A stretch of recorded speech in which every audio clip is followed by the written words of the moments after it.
ने प्रभु श्री राम जी को कुटिया में शयन कराया और रात में जब निषाद राज बैठा है तो आज निषाद राज की आंखें फूल गई और निषाद राज रुदन करने लगा। लक्ष्मण लाल ने निषाद राज से पूछा, निषाद राज आपके रुदन करने का कारण क्या है?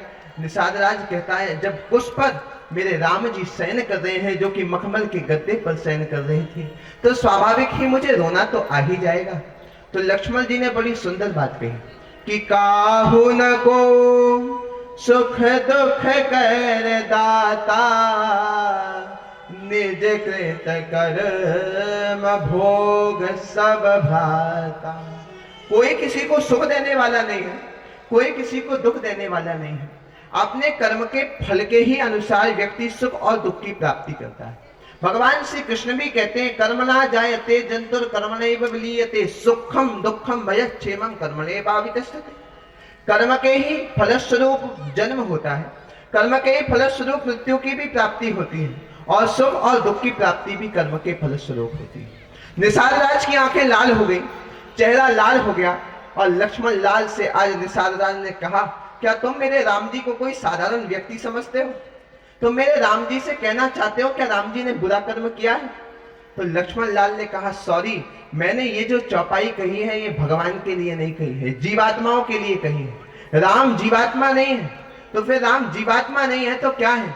का राम ब्रह्म परमार्थ रूपा, अविगत अलख अनादि अनूपा। राम ब्रह्म है, ब्रह्म का अर्थ क्या है? जो अतिशय विस्तृत है और अपने भक्तों को भी अपने ही समान विस्तृत बना दे, वो ब्रह्म है। परमार्थ की प्रतिमूर्ति है प्रभु श्री राम जी। तो राम जी कोई साधारण नहीं है भक्तों। माताएं आप स्वर्ण के आभूषण को पहनती होंगी, जिस धातु से आभूषण बना है उस धातु का नाम स्वर्ण है, जिस धातु का आभूषण है उस धातु का नाम स्वर्ण है, और आभूषण नहीं रहने के पश्चात भी जो धातु रहेगी उस धातु का नाम स्वर्ण है।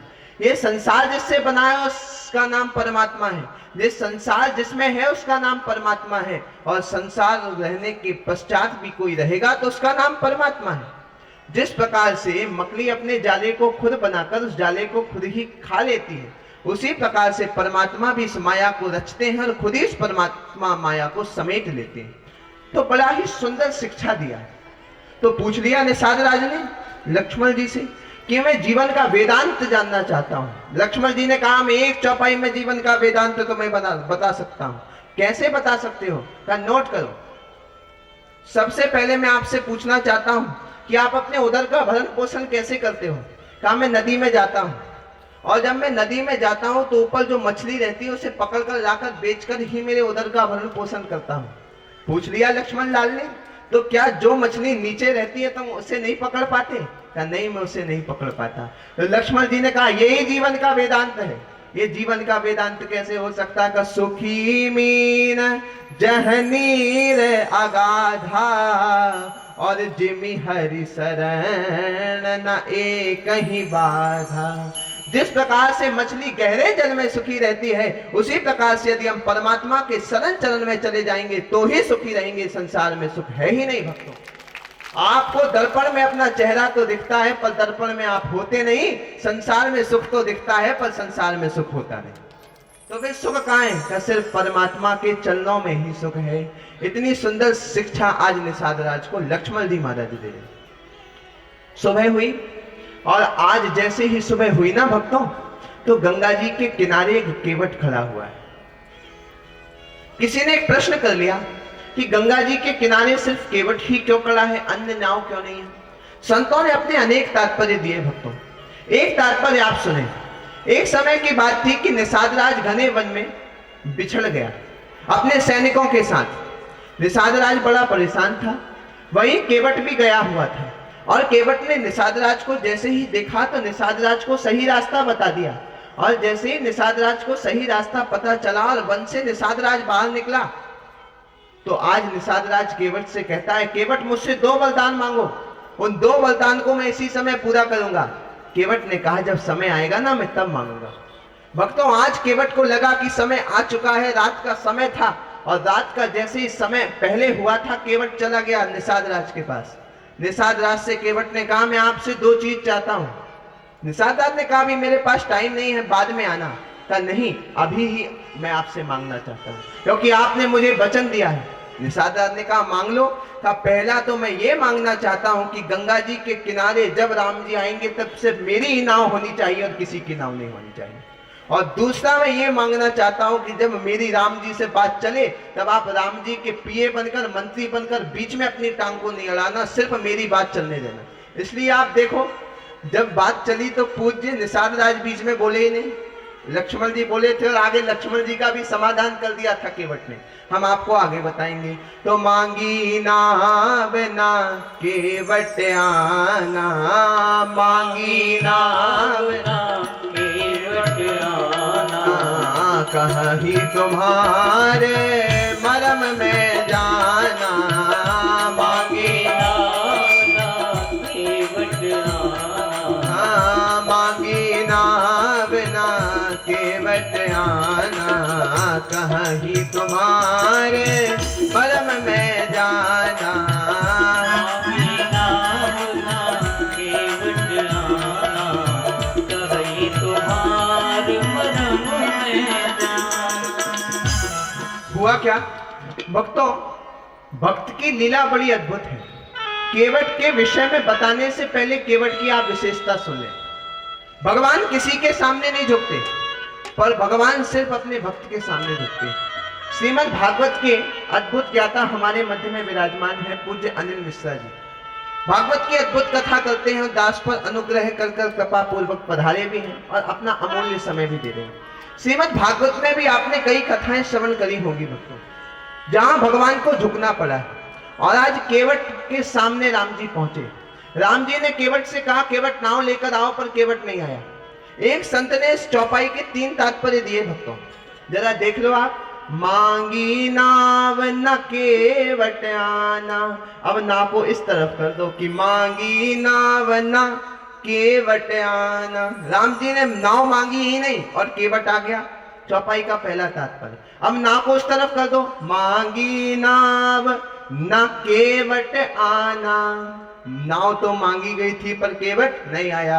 अब नाव को दोनों तरफ कर दो कि मांगी नाव ना केवट आना, ना तो नाव मांगी ना केवट आया। अब इसमें से चौपाई का वास्तविक अर्थ क्या है, अर्थ बताने से पहले कहानी सुनो भक्तों। एक समय की बात थी, काशी से एक व्यक्ति पढ़कर आया।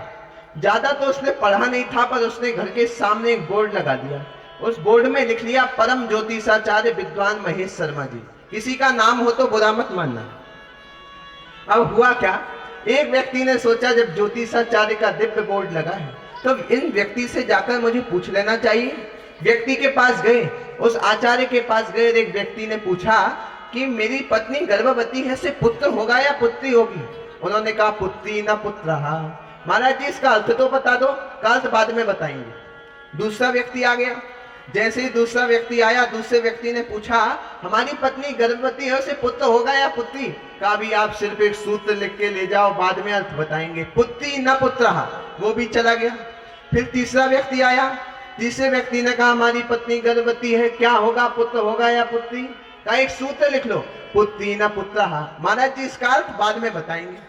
अब सबसे पहला वाला व्यक्ति 9 महीने बाद आया। महाराज जी आप उस सूत्र का अर्थ तो बता दो। महाराज जी ने कहा पहले ये बताओ पुत्र हुआ या पुत्री हुई? उसने कहा महाराज जी पुत्री हुई। तो हमने पहले ही तो कहा था पुत्री ना पुत्र। पुत्री होगी पुत्र नहीं होगा। दूसरा पहुंच गया। दूसरे ने पहुंच के कहा अरे महाराज जी उस सूत्र का मतलब तो बता दो। महाराज जी ने कहा पहले ये बताओ हुआ क्या? का पुत्र हुआ है। तो हमने पहले ही तो कहा था पुत्री ना पुत्र। पुत्री नहीं होगी पुत्र होगा। तीसरा वाला पहुंच गया और तीसरे वाले ने कहा महाराज जी बता तो दो इसका अर्थ क्या है। तो महाराज जी ने कहा पहले ये बताओ हुआ क्या? तो उसने कहा महाराज जी कुछ नहीं हुआ। तो कहता हमने पहले ही कहा था पुत्री ना पुत्र। ना तो पुत्री होगी ना पुत्र होगा। और यहीं पर यहाँ व्याकरण लगा है। जैसे कि आपने एक शब्द सुना होगा, रोको मत जाने दो। एक वाक्य सुना होगा। अब इसका 2 प्रकार से हम प्रयोग कर सकते हैं, रोको मत जाने दो, ठीक। और एक प्रयोग हम ऐसे कर सकते हैं, रोको मत जाने दो। इसके 2 अर्थ हो गए। एक समय की बात थी, एक ट्रेन में व्यक्ति बैठा हुआ था और ट्रेन में से ही एक सामने से व्यक्ति निकला, बेचने वाला।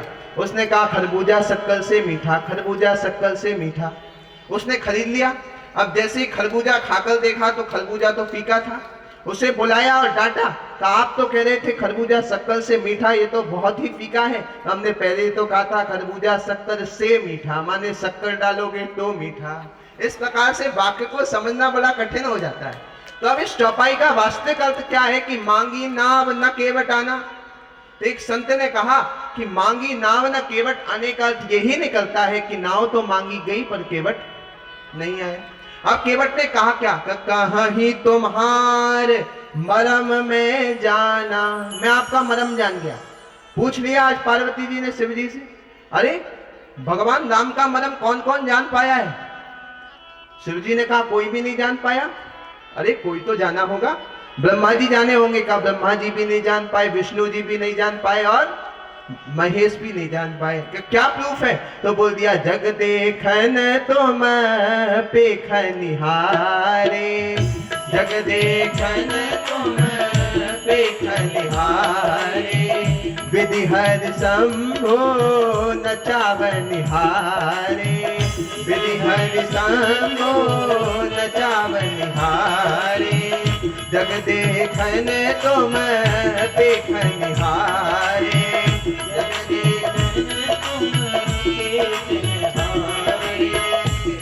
हरि शंभो नचावनिहारे।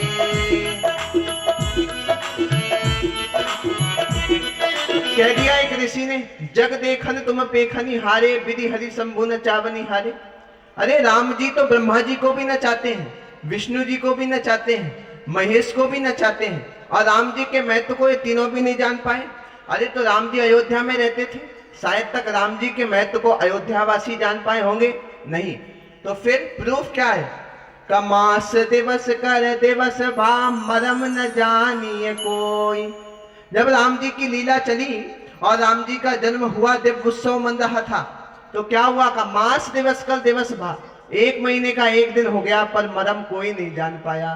तो ब्रह्मा विष्णु महेश जिनके मरम को नहीं जान पाए। दशरथ जी ने राम जी को जन्म दिया, दशरथ जी मरम को नहीं जान पाए। पर वो ही एक भक्त कह रहा है कि कहीं तुम्हार मरम में जाना, मैं आपके मरम को जानता हूँ। मानो कि श्री रामचरितमानस हमें शिक्षा दे रही हो कि बड़े से बड़े ज्ञानी भी भगवान के मरम को नहीं जान पाते, पर भक्त में ही इतना सामर्थ्य है कि वो भगवान के मरम को जान सकता है। अब भैया क्या मरम को जानते हो आप हमारे? किस मरम को जानते हो? केवट ने कहा कि छुअत शिला भई नारी सुभाई। आपने जब एक शिला को स्पर्श किया तो वो नारी बन गई।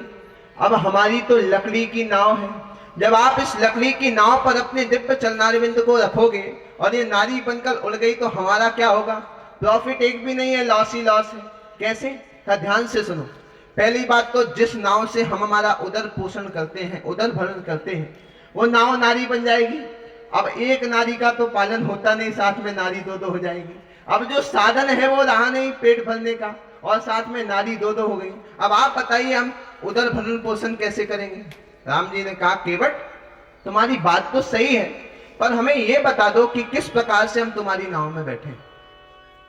तो केवट ने कहा कि पद कमल धोई चढ़ाई नाव, नाथ उतराई चहूं। पद कमल धोई चढ़ाई नाव, नाथ उतराई चहूं। मोहि राम रा गुरियान दशरथ सपथ सब साची कहूँ। मोहि राम गुरियान दशरथ सपथ सब साची कहूँ।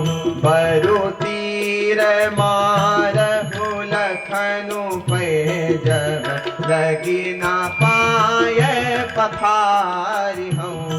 तब लगी न तुलसीदास नाथ कपाल पारो तारी हूँ। तब लगी न तुलसीदास नाथ कपाल पारो तारी हूँ। केवट ने कहा हम आपको उस पार तब लेके जाएंगे जब आप चरणों का प्रक्षालन करने दोगे। लक्ष्मण जी ने हाथ में धनुष बाण को उठा लिया और लक्ष्मण जी ने कहा, ए केवट, मैं इतनी देर से देख रहा हूं आप बहुत बोल रहे हो, अब मैं जो तीर है वो आपके ऊपर चला दूंगा। केवट गंगा जी के किनारे हाथ खोलकर खड़ा हो गया। कहा, यदि आप तीर चलाते हो तो प्रॉफिट हमारा ही हमारा है, लॉस एक भी नहीं। कैसे? कहा, सबसे पहले आप तीर चलाओगे। यदि कोई व्यक्ति शांत होता है तो दूर से गंगा जी लेकर आते हैं, उसके मुख में गंगा जल डालते हैं, पर जब आप तीर चलाओगे तो हम तो गंगा जी के किनारे ही खड़े हैं, सीधे गंगा जी में गिरेंगे। ठीक। अब दूसरी बात, जब आप तीर चलाओगे तो हमारे घर में ज्यादा तो हमारे को सहारा देने वाला कोई है नहीं। अब हमारे सारे क्रियाकर्म भी आपको ही करना पड़ेगा और अर्थी में कंधा भी आपको ही देना पड़ेगा। दूसरी बात, अब